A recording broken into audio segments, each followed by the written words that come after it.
Welcome to Page One, the show for writers with the reader in mind.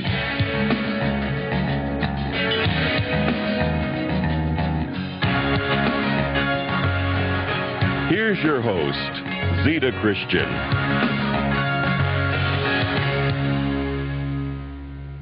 Hi everyone, welcome to Page One. I'm Zita Christian. My guest tonight is a multi-published poet whose grace with words brings her first novel to life. The book is called Maps and Shadows, and it is fiction, but it is based on fact. The author is Krisha Jopek. Krisha, thanks very much for being on the show tonight. Thank you for having me.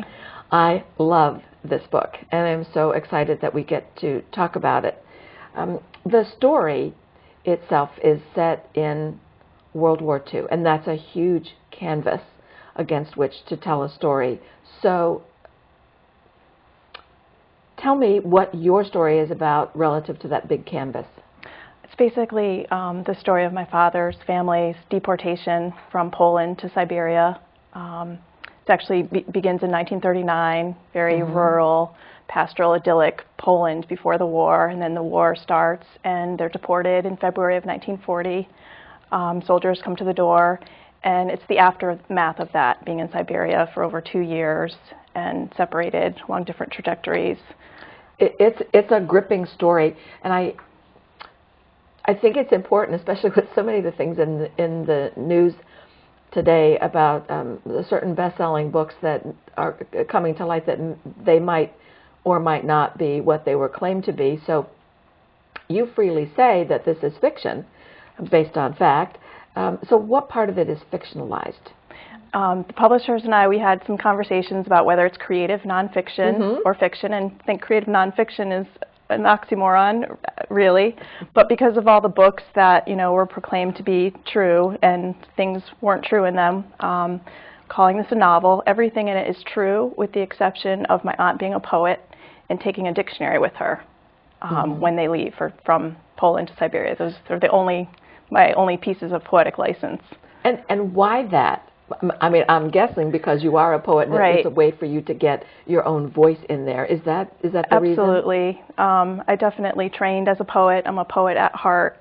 I chose to write this as a novel to get a wider audience.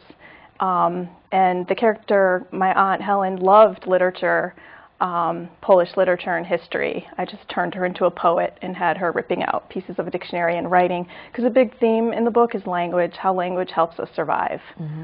By writing her little pieces of poetry, or reminding herself that there's a word called hope in the dictionary.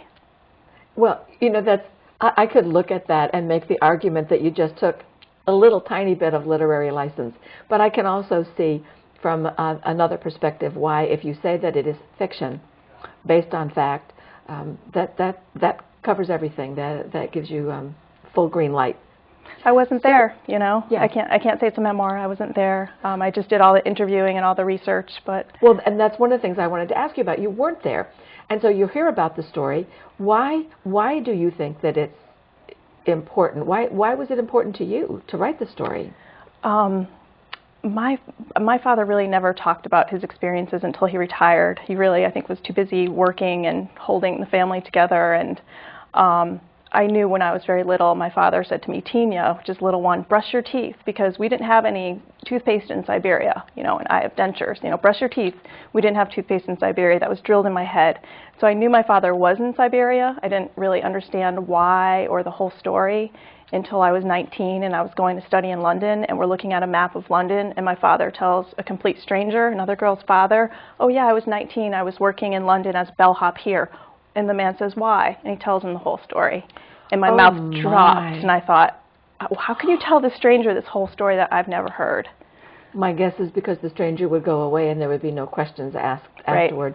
But, of course, I also think there are no coincidences, and had he not wanted you to know the story, he could have said nothing. Right. How old was your father when he and the family were sent to Siberia? He was not yet 12. He was almost 12. And who all was in the family?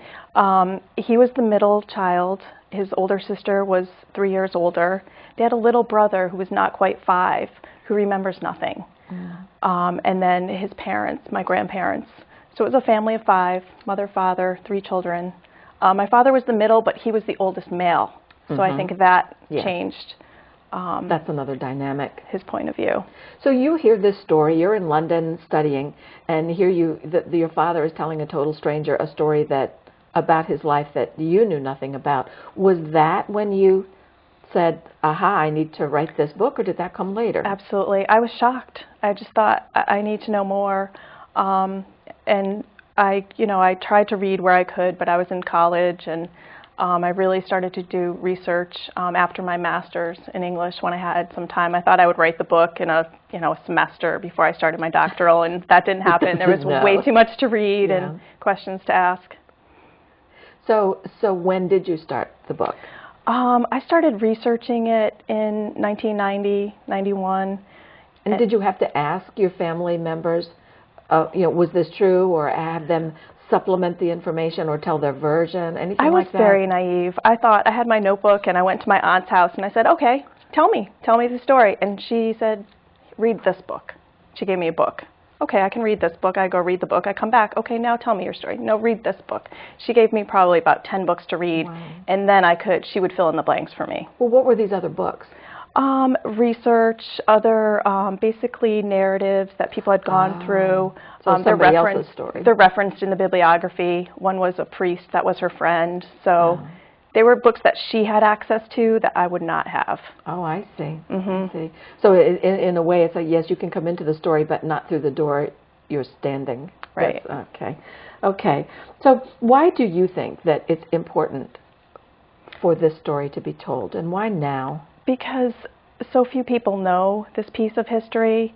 Even very recently, one of my college students, who's a history major, read the book and came up to me and said, I had no idea. People just don't know in this country the whole picture of what happened with Poland during World War II. No, and I remember some of the information that I received from Aquila Polonica, your publisher. And they were wonderful, that condensing information, for someone like me, which made it very easy to do the interview, that 1.5 million people taken from their homes, many of them as your family, in the middle of the night and sent to Siberia for years to work in slave labor camps. And in another show, I was able to talk with your father and Henry, and with your Aunt Helen, and what moving stories with tender, brave people. Yeah, I think it's very important that the world knows about this story. So what has been the family reaction now that the book is out? It's been very interesting. Yes. I would say that my father didn't think I was going to ever finish it. And so when I did finish it, I think he was kind of not, believing that it was done. And actually, when I was writing, he said, "Oh, this is too poetic. Who's going to read this?" And so I remember when I finished it, he said, "I didn't think I'd be alive to see it." So I patted him and I said, "Thanks for hanging in there." That's good. But I think they're enjoying it. I think that a lot of people in our town and community have seen press releases and they've bought the books and they see my father in a different way now. And and for the family, just my cousins, have just sent me emails, thanking me because they didn't know the story. Especially Joe, the one who was only 5. He's never said anything about what happened. He doesn't remember. He doesn't want to think about it. So for his children to have this whole story, it's a legacy, and it's not just a legacy for your family. It's for a community. It's for the entire Polish population. I think it's for any population that could be oppressed and everyone has a story. I mean, I just hope that this, encourages other people to write down family history. Family history is critical. And Krisha, because this is page 1, whenever I have a guest on the show who is an author, I always ask the author to read page 1 from the book. It gives people in the audience a chance to hear your voice in the book, but also because there are so many people in the audience who are also writers. And I know one of the big questions we always deal with is, well, where do I start the story?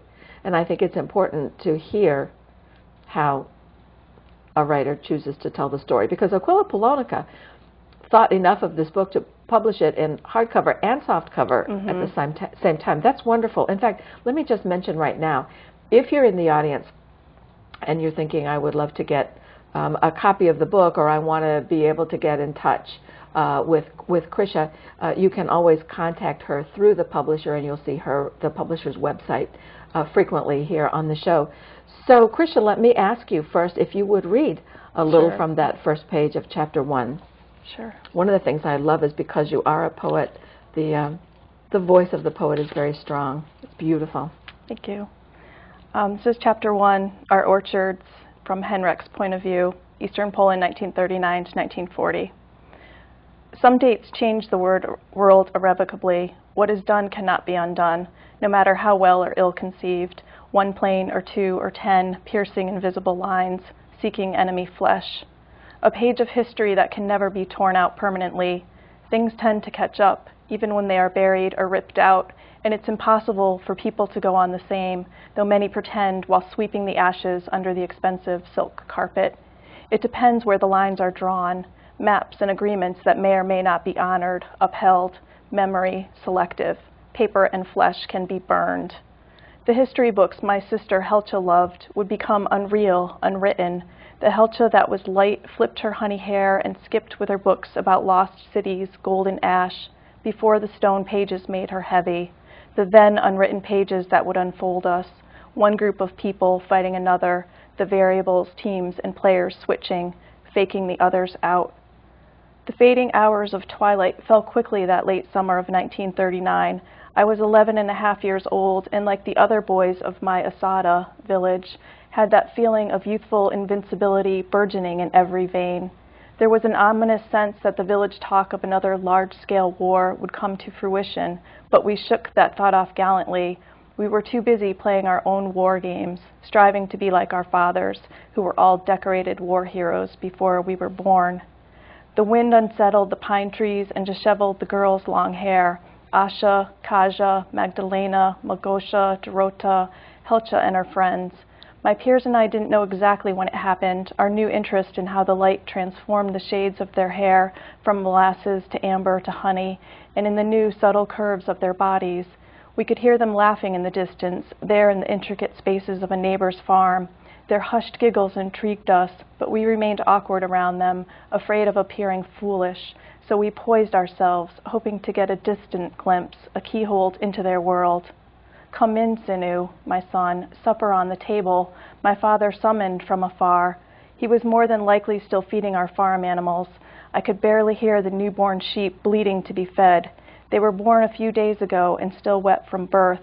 Our watchdog Hollis, named for his noisiness, barked also, fulfilling his job to keep foxes and other predators away from our horses, sheep, pigs, and chickens. I had finished cleaning the barn about a half hour prior. Father and I tried to alternate between cleaning and feeding. His call to me signaled he was almost finished feeding all our livestock. You know what? Thank you. I love your voice. I love the way you write. It is poetic, and it is clear, and you manage so beautifully to capture that point of view of a 12-year-old boy. And for the story itself, I think here he's 12, his older sister about 15, and it's a time when there's so much possibility. I mean, I think about young people now and what they would be thinking about at that age, and envisioning what their future is going to be like, and then of course everything changes on that night when the Russian soldiers come to the door.